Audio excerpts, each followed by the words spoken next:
നമസ്കാരം,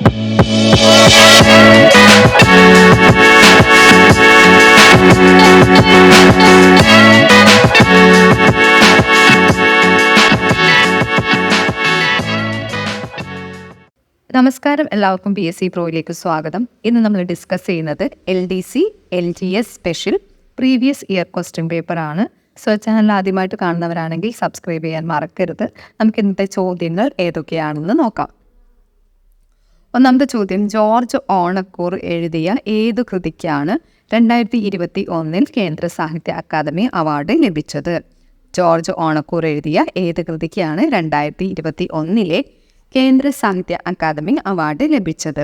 ഇതിൻ്റെ ആൻസർ ഹൃദയരാഗങ്ങളാണ്. അടുത്ത ചോദ്യം, ഇവരിൽ ആർക്കാണ് 2021 ദ്രോണാചാര്യ അവാർഡ് ലഭിച്ചത്? 2021 ദ്രോണാചാര്യ അവാർഡ് ലഭിക്കുന്നത് TP ഔസേപ്പിനാണ്. അടുത്ത ചോദ്യം, ലോകത്തിലെ ഏറ്റവും വലിയ പക്ഷിശില്പം ഏത്? ലോകത്തിലെ ഏറ്റവും വലിയ പക്ഷിശില്പം ജടായു ആണ്. അടുത്ത ചോദ്യം, ലോകത്താദ്യമായി പൂർണ്ണമായും സൗരോർജ്ജത്തിൽ പ്രവർത്തിക്കുന്ന വിമാനത്താവളം ഏതാണ്? കൊച്ചി അന്താരാഷ്ട്ര വിമാനത്താവളമാണ്. കേരള സംസ്ഥാന ചലച്ചിത്ര അക്കാദമിയുടെ ചുമതല വഹിക്കുന്ന മന്ത്രി ആരാണ്? സജി ചെറിയാനാണ്. നിലവിലെ Kerala public service commission chairman ആരാണ്? ഇതൊരു പ്രീവിയസ് ഇയർ ക്വസ്റ്റ്യൻ പേപ്പറാണ്. നിലവിലെ PSC ചെയർമാന് മാറ്റമുണ്ട്. നിലവിലെ ഡോക്ടർ MR ബൈജു ആണ്. MR ബൈജു ആണ് നിലവിലെ കേരള PSC ചെയർമാൻ. അപ്പോൾ ഇതൊന്ന് ഓർത്തിരിക്കുക. അടുത്ത ചോദ്യം, എത്ര ജില്ലാ സഹകരണ ബാങ്കുകളെ സംയോജിപ്പിച്ചാണ് Kerala state cooperative bank limited രൂപീകരിച്ചത്? 13 ജില്ലാ സഹകരണ ബാങ്കുകളെ സംയോജിപ്പിച്ചിട്ടാണ് Kerala state cooperative bank limited രൂപീകൃതമായത്. അന്ന ബെന്നിന് 2021 ഏത് പുരസ്കാരമാണ് ലഭിച്ചത്? 2021 അന്ന ബെന്നിന് ലഭിച്ച പുരസ്കാരം കേരള സ്റ്റേറ്റ് ഫിലിം അവാർഡാണ്. അടുത്ത ചോദ്യം, ഡോക്ടർ ശോശാമ്മ അയ്യപ്പിന് 2022 പത്മശ്രീ പുരസ്കാരം ഏത് വിഭാഗത്തിലെ സേവനത്തിനാണ് ലഭിച്ചത്? ശോശാമ്മ അയ്യപ്പിന് 2022 പത്മശ്രീ പുരസ്കാരം ലഭിച്ച മേഖല അല്ലെങ്കിൽ ഏത് സേവനത്തിന് ആണ് എന്നാണ് ചോദ്യം. ഇതിൻ്റെ ആൻസർ മറ്റുള്ളവ എന്നാണ് തന്നിരിക്കുന്ന. ഓപ്ഷൻസ് ഇല്ല, കറക്റ്റ് ഓപ്ഷൻ ഇല്ലാത്തത് കൊണ്ട് ഇതിൻ്റെ ആൻസർ മറ്റുള്ളവ എന്നാണ്. ഡോക്ടർ ശോശാമ്മ അയ്യപ്പ് എന്ന് പറയുന്നത് ഒരു മൃഗസംരക്ഷണവാദിയാണ്. അടുത്ത ചോദ്യം, Kerala state council for science technology and environment എന്ന നാമം സ്വീകരിച്ചത് ഏതു വർഷത്തിൽ ആണ്? Kerala state council for science technology and environment എന്ന നാമം സ്വീകരിച്ചത് 2002 അടുത്ത ചോദ്യം, ഭൂമിയുടെ വൻകര ഭൂവൽക്കത്തിൽ അടങ്ങിയിരിക്കുന്ന പ്രധാന ധാതുക്കൾ ഏതെല്ലാമാണ്? ഭൂമിയുടെ വൻകര ഭൂവൽക്കത്തിൽ അടങ്ങിയിട്ടുള്ള പ്രധാന ധാതുക്കൾ എന്ന് പറയുന്നത് അലൂമിനിയം, സിലിക്ക എന്നിവയാണ്. അടുത്ത ചോദ്യം, താഴെ തന്നിരിക്കുന്നതിൽ അവസാദശിലയ്ക്ക് ഉദാഹരണം അല്ലാത്തത് ഏത്? അവസാദശിലയ്ക്ക് ഉദാഹരണം അല്ലാത്തത് ഏത് എന്നാണ് ചോദ്യം. ആൻസർ ബസാൾട്ടാണ്. അടുത്ത ചോദ്യം, ഐക്യരാഷ്ട്ര സംഘടന എല്ലാ വർഷവും ലോക മണ്ണ് ദിനമായി ആചരിക്കുന്നത് എന്ന്. ഈ ഒരു ചോദ്യം ക്യാൻസൽ ചെയ്തിട്ടുണ്ട്. ഇതിൻ്റെ കറക്റ്റ് ആൻസർ ഓപ്ഷൻസിൽ ഇല്ല. ഇതിൻ്റെ കറക്റ്റ് ആൻസർ വരുന്നത് എല്ലാ വർഷവും ലോക മണ്ണ് ദിനം ആയിട്ട് ആചരിക്കുന്നത് ഡിസംബർ 5 ലോക മണ്ണ് ദിനം. അടുത്ത ചോദ്യം, താഴെ തന്നിരിക്കുന്നതിൽ മടക്കു പർവ്വത നിരയ്ക്ക് ഉദാഹരണം ഏത്? മടക്കു പർവ്വത നിരയ്ക്ക് ഉദാഹരണം ഏത് എന്നാണ് ചോദ്യം. താഴെ തന്നിരിക്കുന്ന ഓപ്ഷൻസിൽ ഓപ്ഷൻ D ആണ് കറക്റ്റ് ആൻസർ. അറ്റ്ലസും ആൽപ്സും മടക്കു പർവ്വത നിരയ്ക്ക് ഉദാഹരണങ്ങളാണ്. അടുത്ത ചോദ്യം, കനത്ത മഴയെ തുടർന്ന് പെട്ടെന്ന് ജലനിരപ്പ് ഉയരുന്ന പ്രതിഭാസമാണ് മലവെള്ളപ്പാച്ചിൽ. കനത്ത മഴയെ തുടർന്ന് പെട്ടെന്ന് ജലനിരപ്പ് ഉയരുന്ന പ്രതിഭാസം അറിയപ്പെടുന്നത് മലവെള്ളപ്പാച്ചിൽ എന്നാണ്. അടുത്ത ചോദ്യം, ഇന്ത്യയിൽ ഏറ്റവും ഉയർന്ന ജനസംഖ്യയുള്ള സംസ്ഥാനം ഏതാണ്? ഇന്ത്യയിൽ ഏറ്റവും ഉയർന്ന ജനസംഖ്യയുള്ള സംസ്ഥാനം ഉത്തർപ്രദേശാണ്. അടുത്ത ചോദ്യം, 1,00,000-ലധികവും 10,00,000-ൽ താഴെയും ജനസംഖ്യയുള്ള നഗരങ്ങൾ അറിയപ്പെടുന്നത്? 1,00,000-ലധികവും 10,00,000-ൽ താഴെയും ജനസംഖ്യയുള്ള നഗരങ്ങൾ അറിയപ്പെടുന്നത് നഗരം എന്ന പേരിലാണ്. അടുത്ത ചോദ്യം, ഇന്ത്യയിൽ ശരത്കാലം അനുഭവപ്പെടുന്ന കാലഘട്ടം. ഇന്ത്യയിൽ ശരത്കാലം അനുഭവപ്പെടുന്ന കാലഘട്ടം സെപ്റ്റംബർ മുതൽ ഒക്ടോബർ വരെയാണ്. സെപ്റ്റംബർ മുതൽ ഒക്ടോബർ വരെയാണ് ഇന്ത്യയിൽ ശരത്കാലം അനുഭവപ്പെടുന്നത്. അടുത്തത് കേരളത്തിൽ ഏറ്റവും കൂടുതൽ അരി ഉൽപ്പാദിപ്പിക്കപ്പെടുന്ന ജില്ല. കേരളത്തിൽ ഏറ്റവും കൂടുതൽ അരി ഉൽപ്പാദിപ്പിക്കപ്പെടുന്ന ജില്ല പാലക്കാടാണ്. അടുത്ത ചോദ്യം, താഴെ തന്നിരിക്കുന്നവയിൽ ട്രാൻസ് ഹിമാലയത്തിൽ ഉൾപ്പെടുന്നത് ഏത്? താഴെ തന്നിരിക്കുന്നവയിൽ ട്രാൻസ് ഹിമാലയത്തിൽ ഉൾപ്പെടുന്നത് ഏതാണ്? ലഡാക്ക്, സസ്കർ. ലഡാക്ക്, സസ്കർ എന്നീ മേഖലകളാണ് ട്രാൻസ് ഹിമാലയത്തിൻ്റെ ഭാഗമായിട്ടുള്ളത്. അടുത്ത ചോദ്യം, താഴെ പറയുന്നവരിൽ അവകാശ പത്രികയിൽ ഒപ്പുവെച്ച ബ്രിട്ടീഷ് രാജാവ് ആരാകുന്നു? താഴെ പറയുന്നവരിൽ അവകാശ പത്രികയിൽ ഒപ്പുവെച്ച ബ്രിട്ടീഷ് രാജാവ് ആരാകുന്നു? വില്യംസ് മൂന്നാമനാണ്. അടുത്ത ചോദ്യം, കേരളത്തിലെ ഇപ്പോഴത്തെ മുഖ്യ വിവരാവകാശ ഓഫീസർ ആരാണ്? കേരളത്തിലെ ഇപ്പോഴത്തെ മുഖ്യ വിവരാവകാശ ഓഫീസറാണ് വിശ്വാസ് മേത്ത. അടുത്ത ചോദ്യം, ഇന്ത്യൻ ഫ്ലാഗ് കോഡ് പ്രകാരം VVIP വിമാനങ്ങളിൽ ഉപയോഗിക്കുന്ന പതാകയുടെ അളവ്. ഇന്ത്യൻ ഫ്ലാഗ് കോഡ് പ്രകാരം VVIP വിമാനങ്ങളിൽ ഉപയോഗിക്കുന്ന പതാകയുടെ അളവാണ് 450x300 മില്ലിമീറ്റർ. 450x300 millimetre. അടുത്ത ചോദ്യം, പൂർണ്ണമായും രാഷ്ട്രത്തിൻ്റെ പണം കൊണ്ട് സംരക്ഷിക്കപ്പെടുന്ന യാതൊരു വിദ്യാഭ്യാസ സ്ഥാപനത്തിലും മതപരമായ ബോധനം നൽകുവാൻ പാടുള്ളതല്ല എന്ന് പരാമർശിക്കുന്ന ഇന്ത്യൻ ഭരണഘടനയിലെ അനുച്ഛേദം ഏതാകുന്നു? ഒന്നുകൂടെ വായിക്കാം.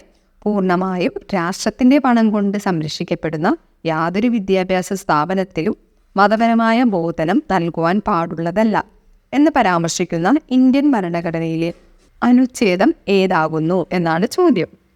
ഇതിൻ്റെ ആൻസർ ആർട്ടിക്കിൾ 28 ക്ലോസ് 1. അടുത്ത ചോദ്യം, സംസ്ഥാനങ്ങളുടെ കടമെടുപ്പുമായി ബന്ധപ്പെട്ട ഭരണഘടനയിൽ പ്രതിപാദിച്ചിരിക്കുന്ന അനുച്ഛേദം. സംസ്ഥാനങ്ങളുടെ കടമെടുപ്പുമായി ബന്ധപ്പെട്ട് ഭരണഘടനയിൽ പ്രതിപാദിച്ചിരിക്കുന്ന അനുച്ഛേദം അഥവാ ആർട്ടിക്കിളാണ് ആർട്ടിക്കിൾ 293. ആർട്ടിക്കിൾ 293 സംസ്ഥാനങ്ങളുടെ കടമെടുപ്പുമായി ബന്ധപ്പെട്ട ആർട്ടിക്കിൾ. അടുത്ത ചോദ്യം, താഴെ തന്നിരിക്കുന്നവയിൽ ദേശീയ മനുഷ്യാവകാശ കമ്മീഷൻ ചെയർമാൻ സ്ഥാനം നിർവഹിച്ചിട്ടില്ലാത്ത വ്യക്തി. താഴെ തന്നിരിക്കുന്നവയിൽ ദേശീയ മനുഷ്യാവകാശ കമ്മീഷൻ ചെയർമാൻ സ്ഥാനം നിർവഹിച്ചിട്ടില്ലാത്ത വ്യക്തി ആരാണ് എന്നാണ് ചോദ്യം. ഇതിൻ്റെ ആൻസർ ജസ്റ്റിസ് ഗോപാൽ വല്ലഭ് പട്നായിക്കാണ്. അടുത്ത ചോദ്യം, വിവരാവകാശ അപേക്ഷ നിരസിക്കുവാൻ നിർദ്ദേശിച്ചിരിക്കുന്ന വിവരാവകാശ വകുപ്പ് ഏതായിരുന്നു? വിവരാവകാശ അപേക്ഷ നിരസിക്കുവാൻ നിർദ്ദേശിച്ചിരിക്കുന്ന വിവരാവകാശ വകുപ്പാണ് വകുപ്പ് 8. അടുത്ത ചോദ്യം, ഭരണകൂടത്തിനും രാഷ്ട്രത്തിനും അവയെ സൃഷ്ടിക്കുകയും അവയ്ക്ക് കീഴിൽ ജീവിക്കുകയും ചെയ്യുന്ന മനുഷ്യരുടെ താല്പര്യങ്ങൾക്കപ്പുറം ഒരു ലക്ഷ്യവുമില്ല. ഈ വാക്കുകൾ ഏത് സ്വാതന്ത്ര്യ സമരകാലത്ത് ഉയർന്നു വന്നതാകുന്നു? ഭരണകൂടത്തിനും രാഷ്ട്രത്തിനും അവയെ സൃഷ്ടിക്കുകയും അവയ്ക്ക് കീഴിൽ ജീവിക്കുകയും ചെയ്യുന്ന മനുഷ്യരുടെ താല്പര്യങ്ങൾക്കപ്പുറം ഒരു ലക്ഷ്യവുമില്ല എന്നത് ഏത് സ്വാതന്ത്ര്യ സമരകാലത്ത് ഉയർന്നു വന്നതാണ്? ഇതിൻ്റെ ആൻസർ അമേരിക്കയാണ്. അമേരിക്കൻ സ്വാതന്ത്ര്യ സമരകാലത്ത് ഉയർന്നു വന്ന വാക്കുകളാണ് ഇത്. അടുത്ത ചോദ്യം, ശിശുവിന് വാത്സല്യം, സ്വാതന്ത്ര്യം, സമാധാനം, സമഭാവന, സഹാനുഭൂതി എന്നിവയിലൂന്നി വ്യക്തിത്വ വികാസം ഉറപ്പുവരുത്താൻ മാതാപിതാക്കൾക്കും സമൂഹത്തിനും ഉത്തരവാദിത്തമുണ്ട് എന്ന് പ്രഖ്യാപിച്ച UN പ്രമേയം അവതരിപ്പിക്കപ്പെട്ട വർഷം. ശിശുവിന് വാത്സല്യം, സ്വാതന്ത്ര്യം, സമാധാനം, സമഭാവന, സഹാനുഭൂതി എന്നിവയിലൂന്നി വ്യക്തിത്വ വികാസം ഉറപ്പുവരുത്താൻ മാതാപിതാക്കൾക്കും അതുപോലെ സമൂഹത്തിനും ഉത്തരവാദിത്തമുണ്ട് എന്ന് പ്രഖ്യാപിച്ച UN പ്രമേയം അവതരിപ്പിക്കപ്പെട്ട വർഷമാണ് 1989 നവംബർ 20. അടുത്ത ചോദ്യം, സംസ്ഥാന മനുഷ്യാവകാശ കമ്മീഷൻ എന്നാൽ ഒരു ചെയർപേഴ്സണും 2 അംഗങ്ങളും ചേർന്നതാണ്. അടുത്ത ചോദ്യം, ഇന്ത്യൻ നാഷണൽ കോൺഗ്രസ് INC രൂപീകരിക്കപ്പെട്ട വർഷം. ഇന്ത്യൻ നാഷണൽ കോൺഗ്രസ് രൂപീകൃതമാകുന്ന വർഷം 1885. അടുത്ത ചോദ്യം, മഹാത്മാഗാന്ധി ഇന്ത്യയിൽ നടത്തിയ ആദ്യത്തെ സത്യാഗ്രഹം ഏതായിരുന്നു? ആൻസർ ചമ്പാരൻ സത്യാഗ്രഹമാണ്. അടുത്ത ചോദ്യം, ഇന്ത്യൻ നാഷണൽ കോൺഗ്രസിൻ്റെ 1929 ലാഹോർ സമ്മേളനത്തിൻ്റെ അധ്യക്ഷൻ ആരായിരുന്നു? 1929 ലാഹോർ സമ്മേളനം വളരെ ഇമ്പോർട്ടൻ്റ് ആണ്. അതിൻ്റെ അധ്യക്ഷൻ ആരായിരുന്നു? ജവഹർലാൽ നെഹ്റു ആണ്. അടുത്ത ചോദ്യം, സ്വതന്ത്ര ഇന്ത്യയിലെ സംസ്ഥാന പുനഃസംഘടനാ കമ്മീഷന്റെ അധ്യക്ഷൻ ആരായിരുന്നു? വളരെ ഇമ്പോർട്ടൻ്റ് ആയിട്ടുള്ള ചോദ്യമാണ്, സ്ഥിരമായി ചോദിക്കുന്നതാണ്. സംസ്ഥാന പുനഃസംഘടന കമ്മീഷൻ, അതിൻ്റെ അധ്യക്ഷനായിരുന്നു ആര്? ഫസൽ അലി. അടുത്ത ചോദ്യം, ബംഗാൾ വിഭജനം നടത്തിയ വൈസ്രോയി ആരായിരുന്നു? ബംഗാൾ വിഭജനം നടത്തുന്നത് കഴ്സൺ പ്രഭുവാണ്. അടുത്ത ചോദ്യം, 1857 കലാപത്തിന് നാനാ സാഹിബ് നേതൃത്വം നൽകിയ സ്ഥലം ഏതായിരുന്നു? 1857 കലാപത്തിന് നാനാ സാഹിബ് നേതൃത്വം നൽകുന്നത് കാൺപൂരിലാണ്.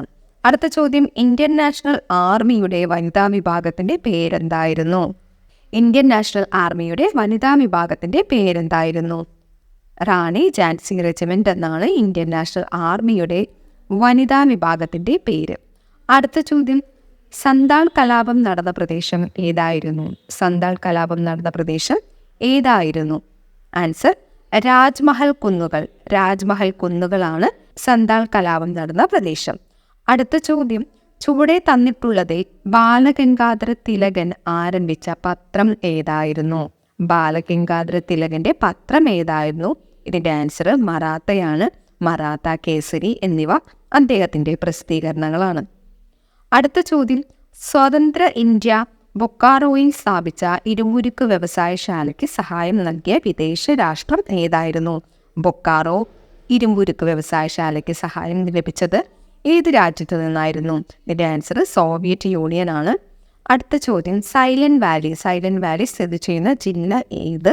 നമുക്കറിയാം, പാലക്കാടാണ് സൈലന്റ് വാലി സ്ഥിതി ചെയ്യുന്നത്. ചുവടെ തന്നിട്ടുള്ളതിൽ കേരളത്തിൻ്റെ കിഴക്കോട്ടൊഴുകുന്ന നദി ഏത്? കേരളത്തിലെ കിഴക്കോട്ടൊഴുകുന്ന നദി തന്നിരിക്കുന്ന ഓപ്ഷൻസിൽ ഏതാണ്? കബനിയാണ് കിഴക്കോട്ടൊഴുകുന്ന നദി. കേരളത്തിൽ കിഴക്കോട്ടൊഴുകുന്ന 3 നദികളുണ്ട്. അടുത്ത ചോദ്യം, കേരളത്തെ കർഷക ദിനമായി ആചരിക്കുന്ന ദിവസം ഏതാണ്? കേരളത്തിലെ കർഷക ദിനം എന്നറിയപ്പെടുന്നത് ചിങ്ങം 1. അടുത്ത ചോദ്യം, ശാസ്താംകോട്ട തടാകം സ്ഥിതി ചെയ്യുന്ന ജില്ല ഏത്? ശാസ്താംകോട്ട തടാകം സ്ഥിതി ചെയ്യുന്നത് കൊല്ലം ജില്ലയിലാണ്. അടുത്ത ചോദ്യം, ചുവടെ തന്നിട്ടുള്ളത് രാജീവ് ഗാന്ധി ഖേൽ രത്ന അവാർഡ് ലഭിച്ച മലയാളി കായിക താരം ആരാണ്? രാജീവ് ഗാന്ധി ഖേൽ രത്ന അവാർഡ് ലഭിക്കുന്ന മലയാളി കായിക താരമാണ് KM ബീനാമോൾ. അടുത്ത ചോദ്യം നോക്കാം, ചേറ്റുവ മത്സ്യബന്ധന തുറമുഖം സ്ഥിതി ചെയ്യുന്ന ജില്ല ഏതാണ്? ചേറ്റുവ മത്സ്യബന്ധന തുറമുഖം സ്ഥിതി ചെയ്യുന്നത് തൃശ്ശൂരാണ്. അടുത്ത ചോദ്യം നോക്കാം, കേരളത്തിലെ ആദ്യത്തെ ജലവൈദ്യുത പദ്ധതി ഏതാണ്? കേരളത്തിലെ ആദ്യത്തെ ജലവൈദ്യുത പദ്ധതിയാണ് പള്ളിവാസൽ. അടുത്ത ചോദ്യം, കേരളത്തിൽ നിലവിൽ എത്ര അന്താരാഷ്ട്ര വിമാനത്താവളങ്ങളാണ് ഉള്ളത്? കേരളത്തിൽ നിലവിൽ 4 അന്താരാഷ്ട്ര വിമാനത്താവളങ്ങളുണ്ട്. അടുത്ത ചോദ്യം, കേരള ആരോഗ്യ സർവകലാശാല സ്ഥിതി ചെയ്യുന്ന സ്ഥലം ഏതാണ്? കേരള ആരോഗ്യ സർവകലാശാല സ്ഥിതി ചെയ്യുന്നത് തൃശ്ശൂരാണ്. അടുത്ത ചോദ്യം, എൻ്റെ കുമ്പളനി എന്ന പുസ്തകം എഴുതിയതാര്? എൻ്റെ കുമ്പളനി എന്ന പുസ്തകം എഴുതിയത് ആരാണ്? പ്രൊഫസർ KV തോമസ് ആണ്. KV തോമസിൻ്റെ രചനയാണ്. KV തോമസിൻ്റെ പുസ്തകമാണ് എൻ്റെ കുമ്പളനി. അടുത്ത ചോദ്യം, ക്വിറ്റ് ഇന്ത്യ സമരവുമായി ബന്ധപ്പെട്ട് കേരളത്തിൽ നടന്ന സംഭവം എന്തായിരുന്നു? ക്വിറ്റ് ഇന്ത്യ സമരവുമായി ബന്ധപ്പെട്ട് കേരളത്തിൽ നടന്ന പ്രക്ഷോഭം ഏതാണ്? Keezhariyur bomb case. KP മേനോനാണ് അതിന് നേതൃത്വം നൽകിയത്. കീഴരിയൂർ ബോംബ് കേസാണ് ക്വിറ്റ് ഇന്ത്യ സമരവുമായി ബന്ധപ്പെട്ട് കേരളത്തിൽ നടന്ന പ്രക്ഷോഭം. അടുത്ത ചോദ്യം, തിരുവിതാംകൂർ കൊച്ചി സംയോജനം നടന്ന വർഷം? തിരുവിതാംകൂർ കൊച്ചി സംയോജനം നടക്കുന്നത് 1949. അടുത്ത ചോദ്യം, ഇന്ത്യൻ നാഷണൽ കോൺഗ്രസിൻ്റെ അധ്യക്ഷനായിരുന്ന ഒരേ ഒരു മലയാളി ആരായിരുന്നു? INCയുടെ ഇന്ത്യൻ നാഷണൽ കോൺഗ്രസിൻ്റെ അധ്യക്ഷനായിരുന്ന ഒരേ ഒരു മലയാളിയാണ് C. ശങ്കരൻ നായർ. C. ശങ്കരൻ നായരാണ് INCയുടെ അധ്യക്ഷനായിരുന്ന ഒരേ ഒരു മലയാളി. അടുത്ത ചോദ്യം, ആത്മവിദ്യാ സംഘം സ്ഥാപിച്ചത് ആരാണ്? ആത്മവിദ്യാ സംഘം സ്ഥാപിക്കുന്നത് വാഗ്ബടാനന്ദനാണ്.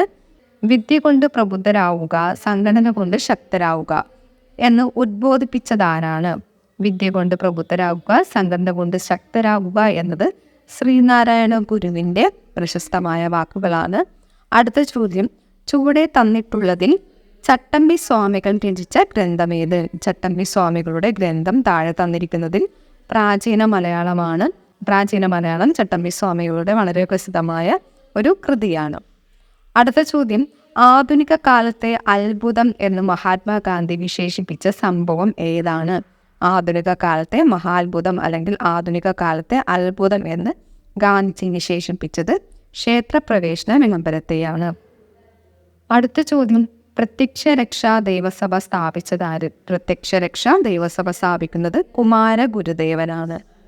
VT ഭട്ടതിരിപ്പാട് രചിച്ച അടുക്കളയിൽ നിന്നും അരങ്ങത്തേക്ക് എന്ന കൃതി ഏത് സാഹിത്യ വിഭാഗത്തിൽ പെടുന്നു? VT ഭട്ടതിരിപ്പാട് രചിച്ച അടുക്കളയിൽ നിന്നും അരങ്ങത്തേക്ക് എന്ന കൃതി ഒരു നാടകമാണ്. നാടക വിഭാഗത്തിൽ പെടുന്ന കൃതിയാണ് അടുക്കളയിൽ നിന്നും അരങ്ങത്തേക്ക്. അത് രചിച്ചത് VT ഭട്ടതിരിപ്പാടാണ്. ചുവടെ തന്നിട്ടുള്ളവയിൽ C കേശവനുമായി ബന്ധപ്പെട്ട ചരിത്ര സംഭവം ഏതാണ്? ചുവടെ തന്നിട്ടുള്ളവയിൽ C കേശവനുമായി ബന്ധപ്പെട്ട ചരിത്ര സംഭവം ഏതാണ്? ആൻസർ കോഴഞ്ചേരി പ്രസംഗമാണ്. അടുത്ത ചോദ്യം, മനുഷ്യ ശരീരത്തിലെ വാരിയെല്ലുകളുടെ എണ്ണം എത്ര?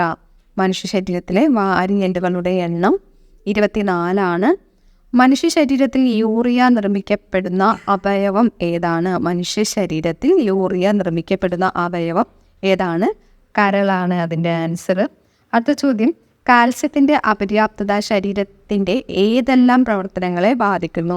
കാൽസ്യത്തിൻ്റെ അപര്യാപ്തത ശരീരത്തിൻ്റെ ഏതെല്ലാം പ്രവർത്തനങ്ങളെ ബാധിക്കുന്നു? ഇതിൻ്റെ ആൻസർ മേൽ പറഞ്ഞവയെല്ലാം. അതായത് രക്തം കട്ടപിടിക്കൽ, പേശി പ്രവർത്തനം, എല്ലിൻ്റെയും പല്ലിൻ്റെയും ആരോഗ്യം എന്നിവയെ കാൽസ്യത്തിൻ്റെ കുറവ് ബാധിക്കുന്നതാണ്. അടുത്ത ചോദ്യം, മനുഷ്യ ശരീരത്തിലെ ഹീമോഗ്ലോബിനുമായി യോജിക്കാത്ത പ്രസ്താവന ഏത്? ഇതിൻ്റെ ആൻസർ പ്ലാസ്മയിൽ കാണപ്പെടുന്നു എന്നതാണ്. ഹീമോഗ്ലോബിൻ പ്ലാസ്മയിൽ കാണപ്പെടുന്നില്ല. അപ്പോൾ ഈ ഒരു പ്രസ്താവന തെറ്റാണ്. ബാക്കി തന്നിരിക്കുന്ന പ്രസ്താവനകൾ ശരിയുമാണ്. അതായത് രക്തത്തിൽ ഓക്സിജൻ, കാർബൺ ഡയോക്സൈഡ് ഇവ സംവഹിക്കാൻ സഹായിക്കുന്നു. മാംസ്യവും ഇരുമ്പും അടങ്ങിയിരിക്കുന്നു. ചുവന്ന രക്താണുവിൽ കാണപ്പെടുന്നു. അടുത്ത ചോദ്യം, താഴെ പറയുന്നവയിൽ ശരിയായ പ്രസ്താവനകൾ ഏത്? താഴെ പറയുന്നവയിൽ ശരിയായ പ്രസ്താവനകൾ ഏത്? ഇതിൻ്റെ ആൻസർ ഓപ്ഷൻ D ആണ്. 1ഉം 4ഉം ശരിയാണ്. അതെന്തൊക്കെയാണെന്ന് നമുക്ക് നോക്കാം. വൈറ്റ് കെയിൻ ടോക്കിംഗ് വാച്ച് ഇവ ഉപയോഗിക്കുന്നത് അന്ധരാണ്. ഈ ഒരു പ്രസ്താവന ശരിയാണ്. അതുപോലെ ടാക്ട്രിൽ വാച്ച്, ബ്രെയിൽ ലിപി ഇവ ഉപയോഗിക്കുന്നത് അന്ധരാണ്. ഇത് രണ്ടും ശരിയായ പ്രസ്താവനകളാണ്. അടുത്ത ചോദ്യം, താഴെ തന്നിരിക്കുന്നവയിൽ വെണ്ടയുടെ ഇനം ഏത്? താഴെ തന്നിരിക്കുന്നവയിൽ വെണ്ടയുടെ ഇനമാണ് അനാമിക. അന്തരീക്ഷത്തിലേക്ക് എത്തുന്ന കാർബൺ മോണോക്സൈഡിൻ്റെ പ്രധാന ഉറവിടം ഏതാണ്? അന്തരീക്ഷത്തിലേക്ക് എത്തുന്ന കാർബൺ മോണോക്സൈഡിൻ്റെ പ്രധാന ഉറവിടം എന്ന് പറയുന്നത് വാഹനങ്ങളിൽ നിന്നുള്ള പുകയാണ്. അടുത്ത ചോദ്യം, താഴെ തന്നിരിക്കുന്നതിൽ ഏത് സ്ഥലത്തെ കണ്ടൽ കാടുകളിലാണ് കടുവകൾ കാണപ്പെടുന്നത്? താഴെ തന്നിരിക്കുന്നതിൽ ഏത് സ്ഥലത്തെ കണ്ടൽ കാടുകളിലാണ് കടുവകൾ കാണപ്പെടുന്നത്? പശ്ചിമ ബംഗാളിലെ കണ്ടൽ കാടുകളിലാണ് കടുവകളെ കാണപ്പെടുന്നത്. അടുത്ത ചോദ്യം, വിഘാടകർ എന്ന വിഭാഗത്തിൽ പെടുന്നതിനെ കണ്ടെത്തുക. തന്നിരിക്കുന്ന ഓപ്ഷൻസിൽ വിഘാടകർ എന്ന് പറയുന്നത് ബാക്ടീരിയയാണ്.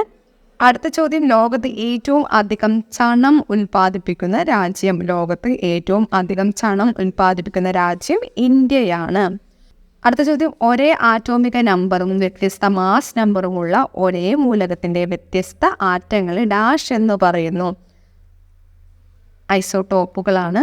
നമ്മൾ കഴിഞ്ഞൊരു ക്ലാസ്സിലെ ആറ്റത്തെക്കുറിച്ചുള്ള ഡീറ്റെയിൽ ആയിട്ടുള്ളൊരു വീഡിയോ ഇട്ടിട്ടുണ്ട്.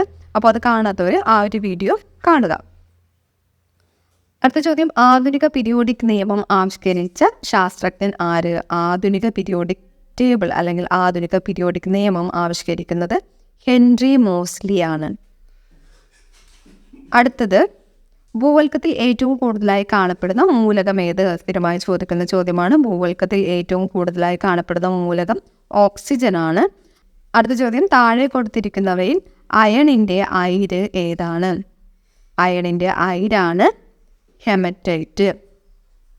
ആദ്യമായി നിർമ്മിക്കപ്പെട്ട കൃത്രിമ നൂൽത്തരം ഏതാണ്?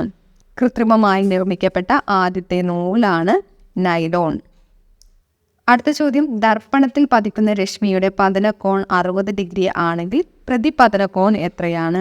ദർപ്പണത്തിൽ പതിക്കുന്ന രശ്മിയുടെ പതനകോൺ 60 ആണെങ്കിൽ അതിൻ്റെ പ്രതിപതന കോൺ 60 ഡിഗ്രിയാണ്. അടുത്ത ചോദ്യം, മഴത്തുള്ളികളുടെ ഗോളാകൃതിക്ക് കാരണമായ ബലം.